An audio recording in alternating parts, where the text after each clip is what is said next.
India Legal presents Courts Roundup.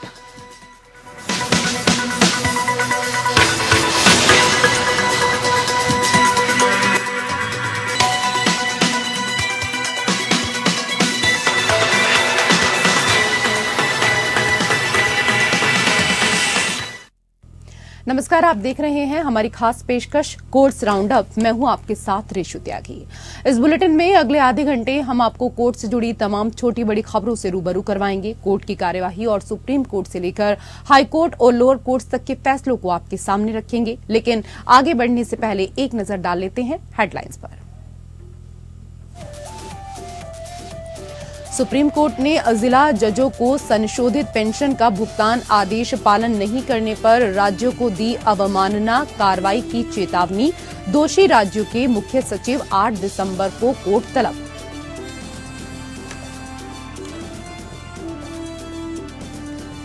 PMLA के तहत ED की शक्ति के खिलाफ याचिकाओं पर सुनवाई के बाद केंद्र को जवाब दाखिल करने की इजाजत। सुप्रीम कोर्ट ने मामले की सुनवाई 8 हफ्ते के बाद की तय।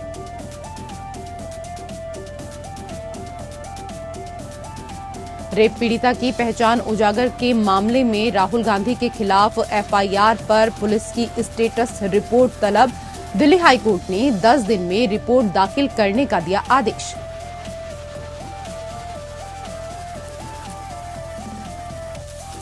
सुप्रीम कोर्ट की पहली महिला जज फातिमा बीवी का 96 साल की उम्र में निधन। 1989 में सुप्रीम कोर्ट की पहली महिला न्यायाधीश बनी थी फातिमा बीवी।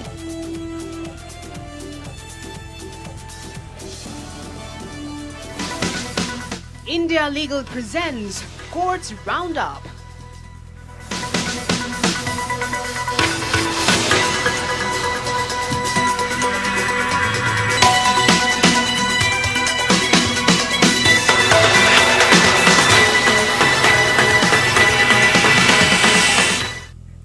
कोर्ट से जुड़ी खबरें अब विस्तार से।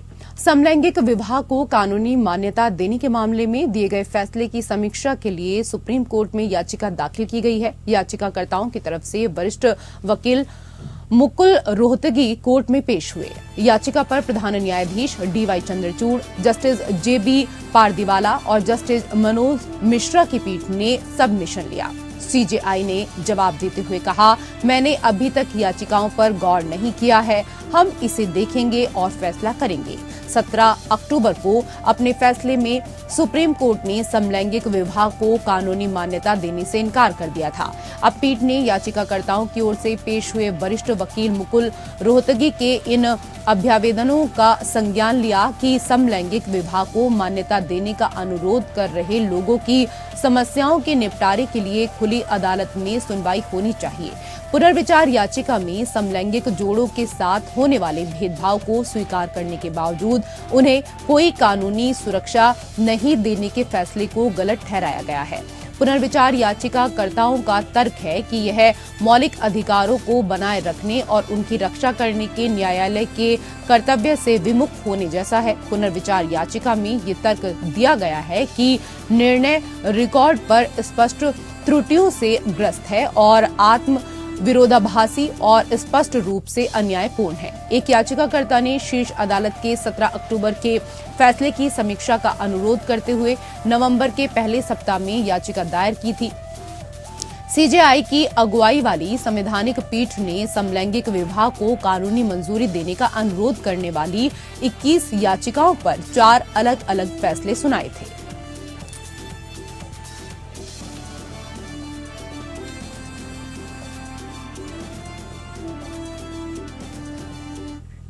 उधर सुप्रीम कोर्ट की संविधान पीठ ने निर्देश दिया है कि ट्रांसपोर्ट व्हीकल के लिए मोटर वाहन या एलएमवी ड्राइविंग लाइसेंस की आवश्यकताओं संबंधी मुद्दों पर संदर्भ लंबित रहने तक मुकुंद देवांगन बनाम ओरिएंटल इंश्योरेंस कंपनी लिमिटेड में उसका 2017 का निर्णय जारी रहेगा।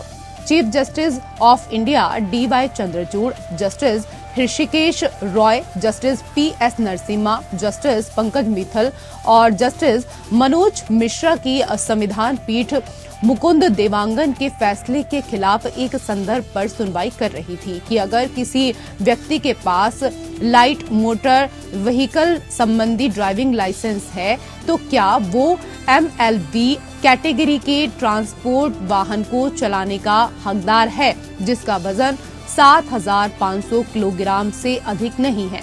मुकुंद देवांगन के अनुसार 7,500 यानी कि 7,500 किलोग्राम के कम भार वाले परिवहन वाहन के चलाने के लिए MLB ड्राइविंग लाइसेंस में अलग से अनुमोदन की आवश्यकता नहीं थी। अटॉर्नी जनरल R वेंकटरमणी ने आज कार्यवाही को अनिश्चितकाल के लिए स्थगित करने का अनुरोध किया क्योंकि MB अधिनियम में संशोधन के लिए सभी राज्य सरकारों सहित हितधारकों के साथ परामर्श की आवश्यकता होगी।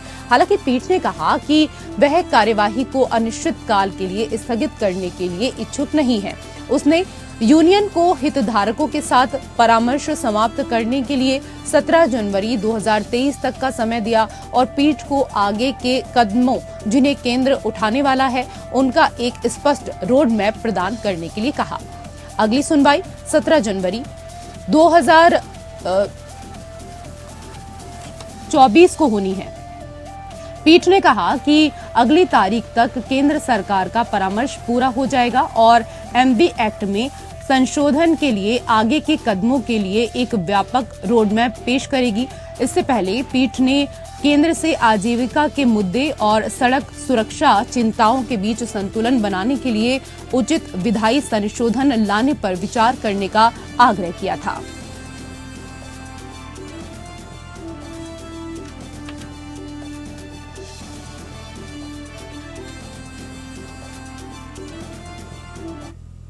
उधर PMLA के तहत ED की शक्ति के खिलाफ याचिकाओं पर 2 दिन की सुनवाई के बाद मामले की सुनवाई जस्टिस संजय किशन कौल की बेंच ने केंद्र को इस मामले में संशोधित प्रार्थना पर अपना जवाब दाखिल करने की इजाजत देते हुए मामले की सुनवाई 8 हफ्ते के बाद तय कर दी। PMLA के प्रावधानों के तहत गिरफ्तारी, तलाशी और जब्ती आदि से जुड़े कई प्रावधानों की संवैधानिक वैधता को बरकरार रखने के सुप्रीम कोर्ट के फैसले पर पुनर्विचार की मांग के मामले में आया नया मोड़। अब इस मामले पर नई बेंच सुनवाई करेगी क्योंकि जस्टिस संजय किशन कौल 16 दिसंबर को सेवानिवृत्त हो रहे हैं। बुधवार को सुप्रीम कोर्ट ने कहा था कि PMLA के तहत ED की शक्तियों की समीक्षा वो जारी रखेगा। कोर्ट ने सुनवाई नहीं करने की केंद्र की मांग को ठुकराया था। PMLA के प्रावधानों के तहत गिरफ्तारी, तलाशी और जब्ती आदि से जुड़े कई प्रावधानों की संवैधानिक वैधता को बरकरार रखने के सुप्रीम कोर्ट के फैसले पर पुनर्विचार की मांग है। केंद्र ने कहा कि नई याचिकाओं में कई अन्य प्रावधानों की समीक्षा की बात की है, उस पर तैयारी के लिए वक्त चाहिए। वहीं केंद्र ने कहा कि FATF मनी लॉन्ड्रिंग अपराधों से निपटने के लिए मूल्यांकन पूरा नहीं कर लेती तब तक राष्ट्रहित में कम से कम 1 महीने तक सुनवाई न हो।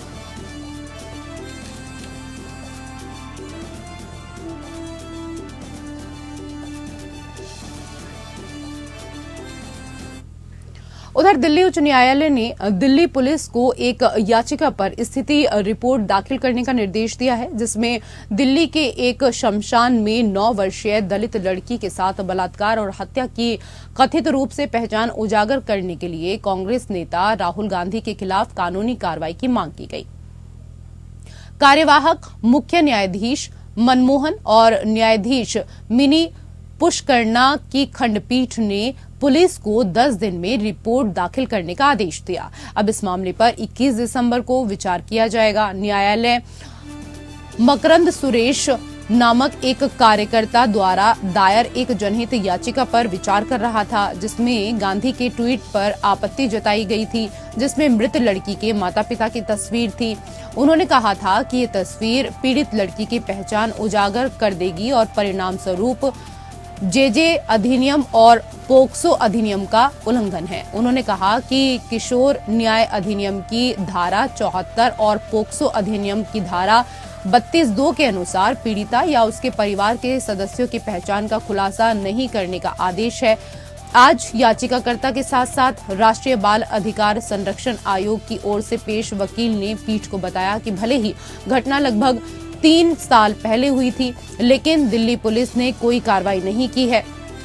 एनसीपीसीआर के वकील ने कहा कि दिल्ली पुलिस के मामले में एफआईआर दर्ज करनी चाहिए। इस बीच वकील तरन्नुम चीमा गांधी की तरफ से पेश हुई और पीठ को बताया कि अदालत ने उन्हें औपचारिक नोटिस जारी नहीं किया है। बेंच ने कहा कि वो पहले दिल्ली पुलिस की स्टेटस रिपोर्ट की जांच करेंगी और फिर तय करेंगी कि क्या करने की जरूरत है। सुप्रीम कोर्ट ने जिला न्यायाधीशों को संशोधित पेंशन का भुगतान करने के आदेश का पालन नहीं करने पर राज्यों को अवमानना कार्रवाई की चेतावनी दी है। कोर्ट ने अनुपालन के लिए 6 दिसंबर तक का समय दिया है। ऐसा न करने पर दोषी राज्यों के मुख्य सचिवों को 8 दिसंबर को कोर्ट के समक्ष उपस्थित होना होगा।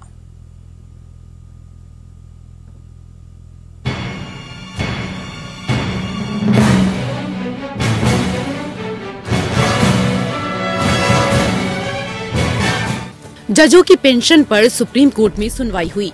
इस दौरान सुप्रीम कोर्ट ने चेतावनी दी कि उन राज्यों के मुख्य सचिवों के खिलाफ अदालत की अवमानना की कार्रवाई की जाएगी जो 1 जुलाई से जिला न्यायाधीशों को संशोधित दरों पर पेंशन का भुगतान करने के उसके पहले के निर्देशों का पालन नहीं करेंगे। सीजेआई डीवाई चंद्रचूड़ और न्यायमूर्ति जेबी पारदीवाला और न्यायमूर्ति मनोज मिश्रा की पीठ ने कहा कि कुछ राज्यों और केंद्र शासित प्रदेशों को अभी भी न्यायालय के 19 मई के निर्देश का पालन करना बाकी है। फिर भी न्यायालय ने अनुपालन के लिए 6 दिसंबर तक का समय दिया। ऐसा न करने पर दोषी राज्यों के मुख्य सचिवों को 8 दिसंबर को न्यायालय के समक्ष उपस्थित होना होगा। कोर्ट ने कहा, इस न्यायालय के अनिवार्य निर्देशों के बावजूद राज्यों और केंद्र शासित प्रदेशों ने इस न्यायालय के आदेशों का पूर्ण या आंशिक रूप से पालन नहीं किया है।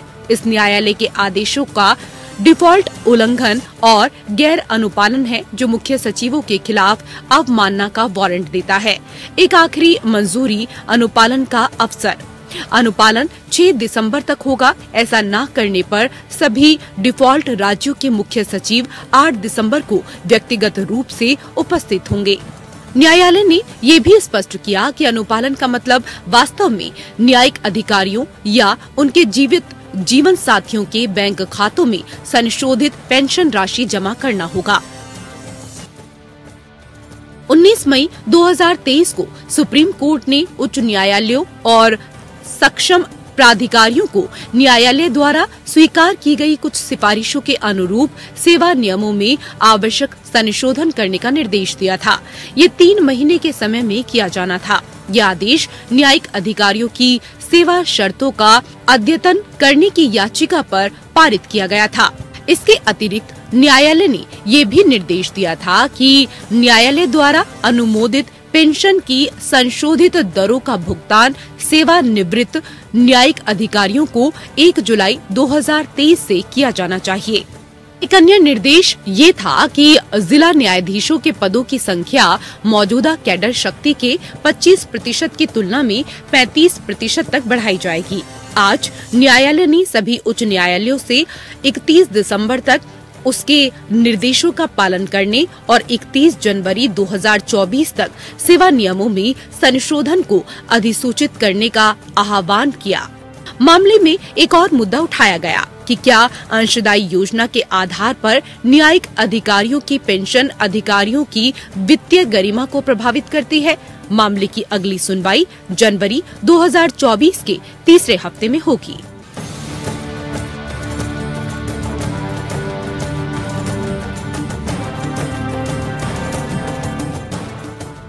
और उधर सुप्रीम कोर्ट ने केंद्र सरकार को निर्देश दिया कि अनुसूचित जाति और अनुसूचित जनजाति के रूप में नामित समुदायों का आनुपातिक प्रतिनिधित्व सुनिश्चित करने के लिए एक नया परिसीमन आयोग गठित किया जाए। प्रधान न्यायाधीश न्यायमूर्ति DY चंद्रचूड़, न्यायमूर्ति JB पारदीवाला और न्यायमूर्ति मनोज मिश्रा की पीठ ने कहा कि पश्चिम बंगाल विधानसभा में एक अतिरिक्त सीट उपलब्ध करानी होगी, जिसके लिए परिसीमन कानून के तहत शक्ति के इस्तेमाल की जरूरत होगी। कोर्ट ने कहा, पश्चिम बंगाल राज्य के संबंध में चुनाव आयोग द्वारा प्रथम दृष्टया आधार पर प्रस्तुत किया गया है कि मोटे तौर पर ये प्रतीत होता है कि आनुपातिक प्रतिनिधित्व के सिद्धांत को समायोजित करने के लिए अनुसूचित जनजातियों के लिए राज्य विधानसभा में एक अतिरिक्त सीट उपलब्ध कराई जानी है।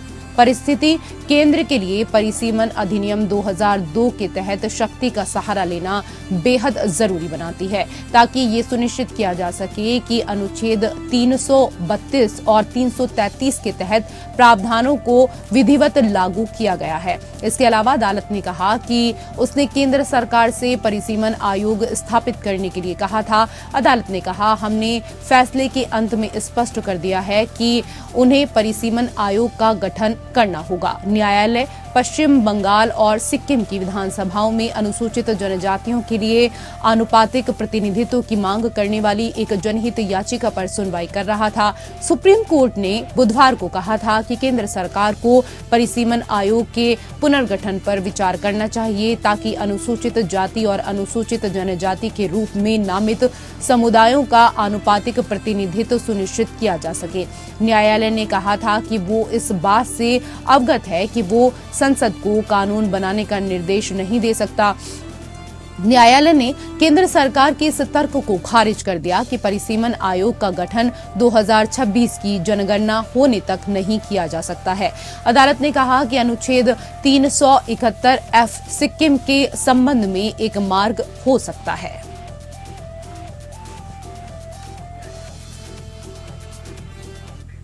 उधर जम्मू कश्मीर और लद्दाख उच्च न्यायालय ने माना है कि बलात्कार के मामले में किसी आरोपी की सजा बलात्कार पीड़िता के अकेले बयान पर आधारित हो सकती है, लेकिन ऐसा बयान बेदाग और उत्तम गुणवत्ता का होना चाहिए। न्यायमूर्ति संजय धर ने ये टिप्पणी उन पुरुषों को बरी करने के फैसले को बरकरार रखते हुए की, जिनके खिलाफ 2006 में एक महिला ने बलात्कार का मामला दर्ज कराया था। अदालत ने कहा, बलात्कार की पीड़िता के अकेले बयान के आधार पर आरोपी की दोष सिद्धि हो सकती है, लेकिन ये भी उतना ही सच है कि इस तरह का बयान बेदाग और उत्कृष्ट गुणवत्ता का होना चाहिए। उच्च न्यायालय केंद्र शासित प्रदेश जम्मू कश्मीर द्वारा दायर एक अपील पर सुनवाई कर रहा था, जिसमें 2017 में श्रीनगर की निचली अदालत द्वारा पारित बरी करने के फैसले को चुनौती दी गई थी। उनके खिलाफ 2006 में श्रीनगर के रैनाबाड़ी पुलिस स्टेशन में प्राथमिकी दर्ज की गई थी। ट्रायल कोर्ट ने पाया कि मुकदमे के दौरान अभियोक्ता द्वारा बताई गई घटनाओं का संस्करण चार्जशीट में उल्लेखित घटनाओं के संस्करण से पूरी तरह से अलग था। इस तरह निचली अदालत ने 1 जनवरी 2017 को आरोपियों को बरी कर दिया। सरकार ने निचली अदालत के फैसले को उच्च न्यायालय में चुनौती दी थी। उच्च न्यायालय के समक्ष ये तर्क दिया गया था कि बिना किसी पुष्टि के बलात्कार की पीड़िता के अकेले बयान के आधार पर दोष सिद्धि दर्ज की जा सकती है। सरकार ने दलील दी कि दूसरी ओर निचली अदालत ने मामूली आधार पर पीड़िता के बयान को खारिज कर दिया था। हालांकि उच्च न्यायालय ने इन दलीलों को खारिज कर दिया क्योंकि ये पाया गया कि अभियोक्ता के बयान में बड़े विरोधाभास थे। कोर्ट ने कहा कि अभियोजन पक्ष का बयान श्रेय के योग्य नहीं है और आरोपी को उसके बयान के आधार पर दोषी नहीं ठहराया जा सकता।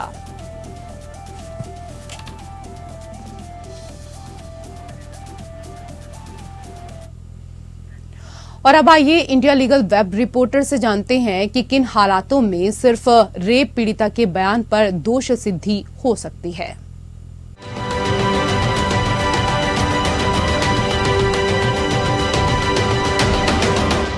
जम्मू कश्मीर और लद्दाख के हाई कोर्ट ने हाल ही में 2006 के एक रेप केस में 2 आरोपियों को बरी कर दिया, जिसमें रेप विक्टिम के बयान का एक अहम रोल था कन्विक्शन हासिल करने में।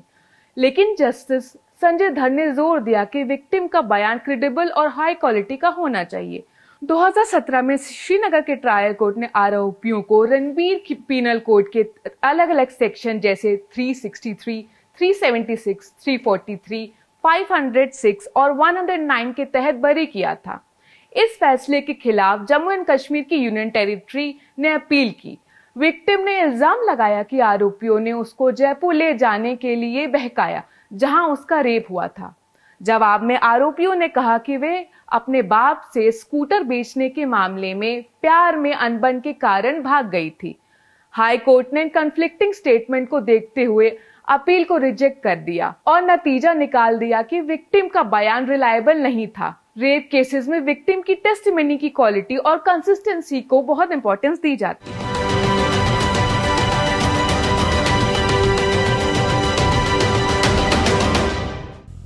और उधर सुप्रीम कोर्ट की पहली महिला जज और तमिलनाडु की पूर्व राज्यपाल फातिमा बीवी का निधन हो गया है। उन्होंने 96 साल की उम्र में अंतिम सांस ली। न्यायाधीश फातिमा बीवी ने अपने लंबे और शानदार करियर के दौरान देश भर में महिलाओं के लिए एक आदर्श और नजीर के रूप में काम किया। फातिमा बीवी का नाम जुडिशियरी ही नहीं बल्कि देश के इतिहास में भी स्वर्ण अक्षरों में अंकित है।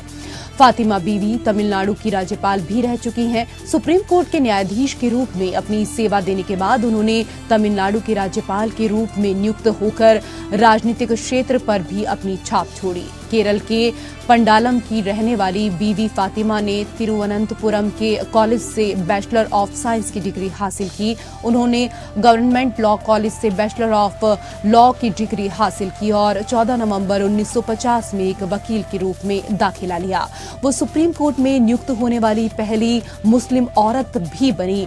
वो 1989 में सुप्रीम कोर्ट की पहली महिला जस्टिस बनी थी। वो तमिलनाडु के राज्यपाल भी बनी और पद पर रहते हुए तमिलनाडु विश्वविद्यालय की चांसलर भी थी। वो किसी भी उच्च न्यायपालिका में नियुक्त होने वाली पहली मुस्लिम महिला न्यायाधीश भी थी। साथ ही एशिया में एक राष्ट्र के सर्वोच्च न्यायालय की पहली महिला न्यायाधीश का खिताब भी उन्हीं के नाम है। फातिमा बीवी साल 1989 में सुप्रीम कोर्ट की महिला न्यायाधीश बनी थी, जो पहली भारतीय महिला थी। तमिलनाडु के राज्यपाल के रूप में नियुक्त होने से पहले फातिमा बीवी को 3 अक्टूबर 1993 को राष्ट्रीय मानवाधिकार आयोग की सदस्य बनाया गया था। इसके अलावा उन्होंने राज्यपाल के रूप में अपने कार्यकाल के दौरान तमिलनाडु विश्वविद्यालय के चांसलर के रूप में भी कार्य किया।